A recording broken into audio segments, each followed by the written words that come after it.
que está en la memoria de muchas generaciones de argentinos, SACOA, tiene una deuda de 47 millones con la AFIP y la AFIP intervino esa empresa para intentar, bueno, solucionar este tema.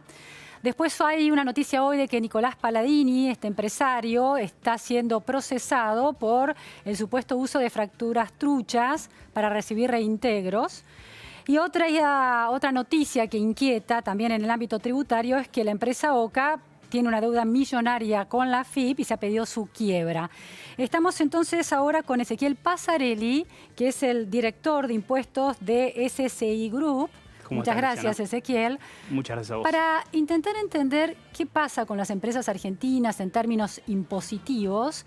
Y una primera cuestión es estas, diríamos, trucos o estrategias, para ser más generosos, de ciertas empresas a la hora de manejar sus responsabilidades tributarias. ¿Tiene que ver con que el sistema tributario argentino es muy injusto y oneroso o tiene que ver con una cultura de la ilegalidad en ciertos bolsones de la economía?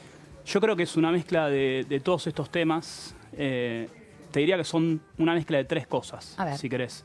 Lo primero, lo que yo llamo el premio por evadir, que es lo que estamos escuchando últimamente, que los impuestos son tan altos, que somos el segundo país con mayores impuestos en el mundo. Arriba está Comodoros, un país del Caribe que no lo conoce prácticamente nadie, tiene 1 millón de habitantes. Podríamos decir que somos el país con mayores impuestos del mundo. Es algo que se viene hablando últimamente, pero hay que tener en cuenta que la realidad es que Argentina tiene este nivel de presión tributaria del 30%, 32% sobre el PBI en los últimos 10 años. Es un problema desde el 2008 en adelante. ¿Antes de cuánto era esa presión tributaria? Bueno, en el menemismo era del 15%, 20%, fue incrementándose. El kirchnerismo la aumentó muchísimo, 2006, 2007, 2008. Ya la pasó a estos niveles récords de presión tributaria. El macrismo lo que hizo fue, bueno, justamente tratar de reducirla. La redujo parcialmente, muy poquito, con la reforma tributaria del 29 de diciembre del 2017.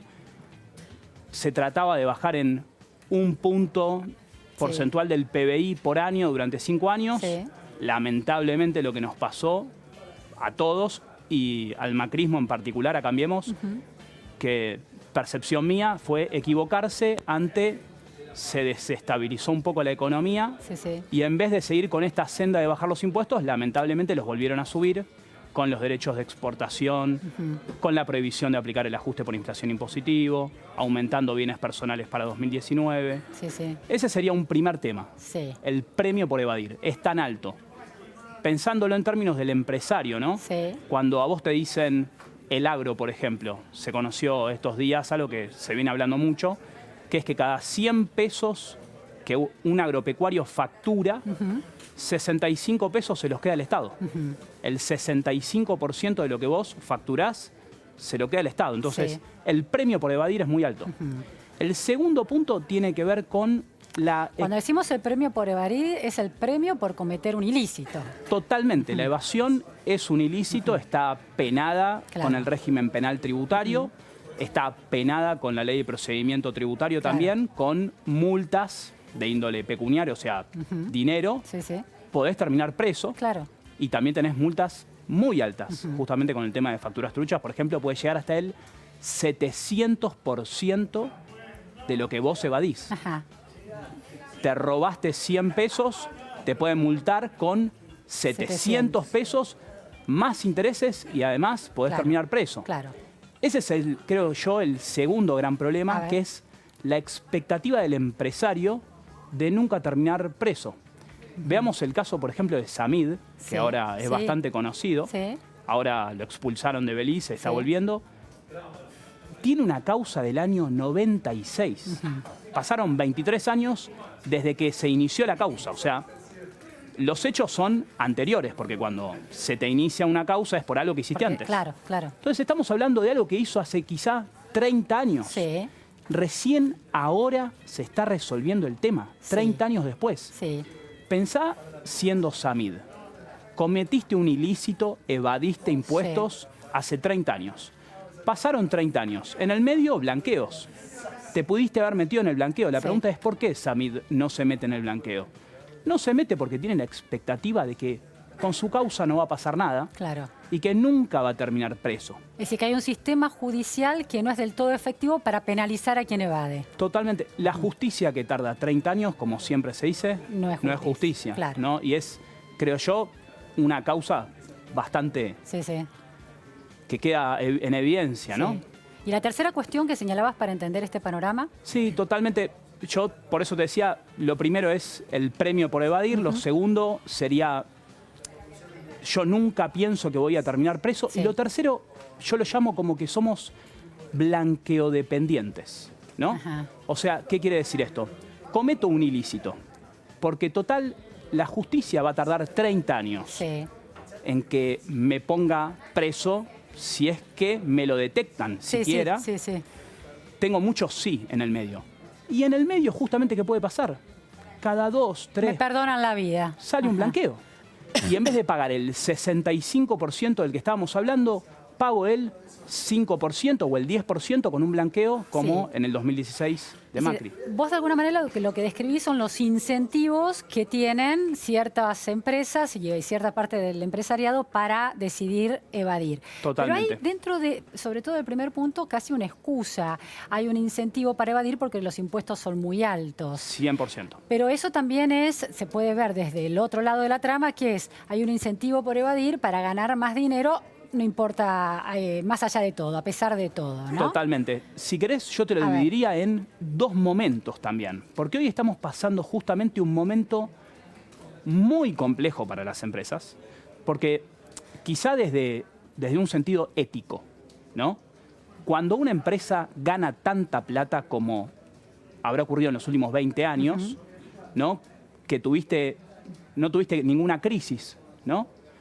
Donde todo medianamente fluía, entonces vos decías, eso que dejaste de pagar, te lo pusiste en el bolsillo, ganaste plata. Sí. Ahora, hoy está pasando otro fenómeno, que es, muchos empresarios realmente, nos pasa, están en la cuerda floja, están entre o pago los impuestos o pago los sueldos. Sí, por eso son contextos distintos. Uno es el estado de necesidad, una crisis, que si pago impuestos, como vos decís, no me queda para sostener la operación de la empresa y pagar salarios, y tengo que cerrarla y dejar a gente en la calle. Y otro es el empresario que quiere maximizar su rentabilidad. Correcto. Contra una estructura impositiva que salta. Es decir, son situaciones diferentes. Que eso, creo yo, justamente es ¿por qué estamos escuchando economistas hablar de los impuestos y que son tan altos los impuestos en el último año, año y medio, 2 años? Porque, de nuevo, los impuestos son tan altos, hace 10, 11 años que estamos en el mismo nivel de impuestos. Y yo creo que, si bien se ha hablado, nunca nadie se preocupó como se están preocupando hoy en día y como los medios salen a mostrar este tema que son lo alto que son los impuestos. Obviamente tiene que ver porque el contexto lo que te muestra es que las empresas justamente o pagan los impuestos o pagan los sueldos. Cuando tenés una economía en crecimiento, que la empresa gana plata y gana plata y gana plata, cumple con sus obligaciones. Ahora, la AFIP en un contexto como este, ¿puede hacer excepciones en caso de empresas que están en crisis y plantean, bueno, abiertamente necesito una moratoria, necesito, bueno, algún tipo de financiación, porque si no tengo que cerrar y dejar gente en la calle? ¿Existe ese diálogo posible entre el sistema impositivo de un país y las empresas que están en estado de necesidad por responsabilidades del Estado también, de alguna manera? Obvio. Bueno, lo primero que hay que recordar, si querés, algún empresario, alguien que esté interesado en el tema, es que hay un plan actualmente vigente de AFIP, de ARBA, Provincia de Buenos Aires, para empresas que están en concurso, que te dan, en el caso de AFIP, 96 cuotas, en el caso de ARBA hasta 120 cuotas, a tasas muy bajas. ARBA, por ejemplo, te da los primeros 36 meses sin intereses para empresas que están en concurso. Entonces hay algunas herramientas, obviamente de excepción para una empresa que se mete en un concurso, que no es nada sencillo, y aparte comercialmente habla muy mal de tu empresa cuando te metes en un concurso. Ahora bien, lo que estamos pidiendo todos los tributaristas prácticamente es, sin duda, que haya una moratoria a 10 años con condonaciones de este tipo, penales y demás, con tasas más bajas. Pero distinguiendo, ¿no?, los casos, porque una cosa es un empresario que en teoría usa facturas truchas para conseguir reintegros fiscales. Eso es un esquema delictivo de otro orden, distinto al de una pyme que no paga el impuesto que tiene que pagar, ¿no? Correcto. Es decir, hay una distinción en esa escala de ilegalidad y de ilegitimidad. Totalmente. Tenés lo que es directamente un delito, claro, que es tanto, se habla muy mal y siempre se habló muy mal de las facturas truchas, facturas apócrifas. Recordemos, por ejemplo, que en el último blanqueo y en el anterior del kirchnerismo, vos, si usaste como medio delictivo las facturas truchas, no te podías meter en el blanqueo. Claro.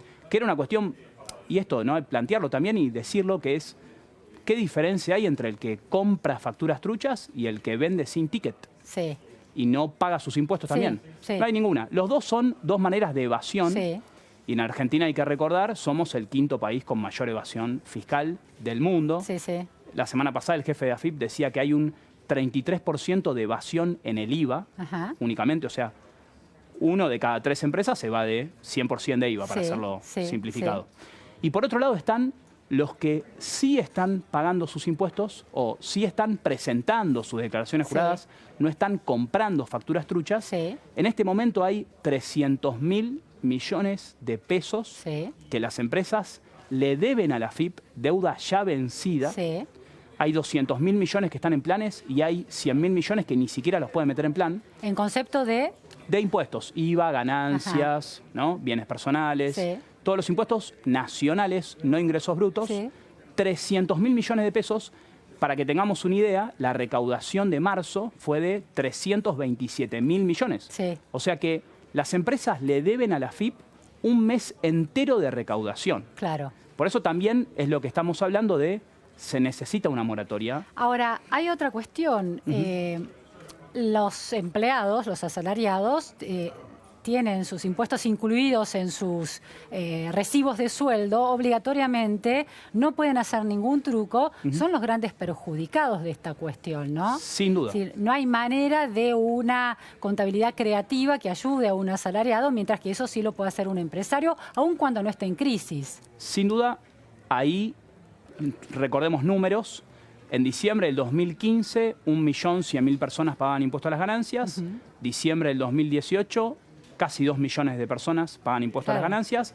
Se incrementó un 66% la cantidad de empleados que están pagando impuestos a las ganancias, contrario, obviamente, a la campaña de Cambiemos, que decía que el salario no es ganancias y que se iba a eliminar. Los asalariados son los que menos trampas pueden hacer, lamentablemente para ellos, en un país en el cual te demuestra que hay muchas trampas a nivel impositivo. O, si lo vemos de otro lado, los asalariados son los que cumplen con la ley y no tienen chances de no cumplirla, y hay empresarios que están en crisis que la incumplen, o empresarios que son inescrupulosos y también cometen delitos. Totalmente. Se produce una diferenciación de conducta ciudadana muy, muy grave para un país, ¿no? Sí, totalmente. Ahí la segunda cuestión, que es cuál es la trampa que cometen, si querés, los empleados, directa o indirectamente, tiene que ver obviamente con estar en negro. Hoy se estaba empezando a tratar el blanqueo laboral. Se dice que hay unos 4 millones de personas trabajando en negro. Hay unas 6 millones de personas trabajando en blanco. O sea que tenés un 40% de los empleados en negro. Y aparte, esos 6 millones que están en blanco, muy posiblemente no estén todos 100% en negro. Entonces, tenés los que están totalmente en la clandestinidad, tenés otros que están formalizados, pero al 50%. ¿Y todo eso para qué? Justamente cargas sociales, impuesto a las ganancias. Bueno, digo, pero los mismos estados, por ejemplo, en los sueldos docentes, los estados provinciales incluyen bonificaciones no remunerativas que son consideradas desde el reclamo de los gremios como sumas al negro dentro del salario, ¿no? Es un país con una estructura que alimenta y alienta esta especie de modelo de matriz tributaria al negro. Sí, totalmente. Ahí tenés un montón de casos. Tenés la justicia, brevemente recordemos, los jueces, los fiscales, secretarios, todos los que son parte del Poder Judicial, tienen que pagar impuestos a las ganancias desde el 1 de enero del 2017. Los que inician sus actividades desde ese momento. Sí. Hubo fallos de la justicia, todo. Terminó con que si empezás el 1 de enero del 2007 tenés que pagar. Hace muy poquito salió el Consejo de la Magistratura con una trampa terrible a decir, bueno, ok, vamos a pagar impuestos a las ganancias. Pero sobre todas estas cuestiones no vamos a pagar. Entonces, hoy, para simplificarlo... Como ítems del salario. Exacto. Entonces, hoy, para simplificarlo, los que están pagando solamente están pagando por el salario básico. Entonces, más o menos tenés algunos que están pagando por el 20, 30, 40% del sueldo, dependiendo del caso de cada uno, no sobre el 100. Claro. En todos los lugares a donde vayas vas a tener estas trampas. Los legisladores es lo mismo. Se habló mucho hace poco de lo que son los canjes por aviones y micro. ¿Pagan impuestos a las ganancias por eso? No. Y se benefician en 1 millón de pesos anualmente. ¿Pagan? No pagan. Y así tenés trampas en todos lados. Funcionarios públicos del interior. Cada una de las provincias, ¿qué hace cuando aumenta la paritaria para su provincia, para funcionarios públicos? Les dice, te aumento un 20%, del cual el 18% es no remunerativo. Entonces lo que te dicen es, te aumento el sueldo, no es sueldo, entonces no paguemos cargas sociales, no paguemos impuestos a las ganancias. Claro, les beneficia en teoría a las dos porque el empleado se encuentra con un monto más abultado y el empleador no tiene que descargar un volumen de dinero en tributos, en impuestos. Correcto, en vez de pagarte el 20, si pagáramos todos los impuestos, en vez del 20 tendría que pagar el 30. Entonces lo que hacen las provincias, que son los empleadores en estos casos, o sea, y ahí vemos la magnitud de lo complejo que es todo el tema tributario. La propia provincia dice, no se paga impuesto a las ganancias por esto, sin ningún justificativo válido. Porque sin lugar a dudas es sueldo, pero lo hacen, obviamente, ¿por qué? Porque si no, en vez del 20, tendrían que sacar el 30. Ezequiel, una última pregunta antes de ir al corte. El tema de las facturas truchas, ¿cómo es ese mecanismo y cómo se benefician quien las da y quien las recibe? Bien, las famosas facturas truchas, hoy la verdad que es el tema en impuestos. Yo te diría que 8, 9 de cada 10 inspecciones son por facturas apócrifas. Lisa y llanamente porque es un tema bastante sencillo para la AFIP hoy en día, con las herramientas que cuenta, de poder fiscalizarlo y tratar de cobrárselo a los contribuyentes.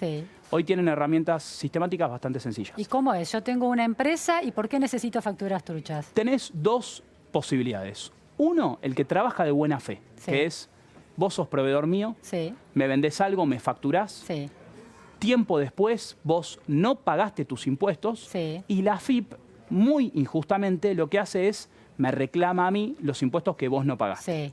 Ese es el caso de buena fe. El caso de mala fe, lo famoso comprar facturas truchas. Se conoce así. Que cómo funciona, se crea una sociedad trucha, cáscara fantasma, como le queramos llamar, y esa empresa empieza a facturar.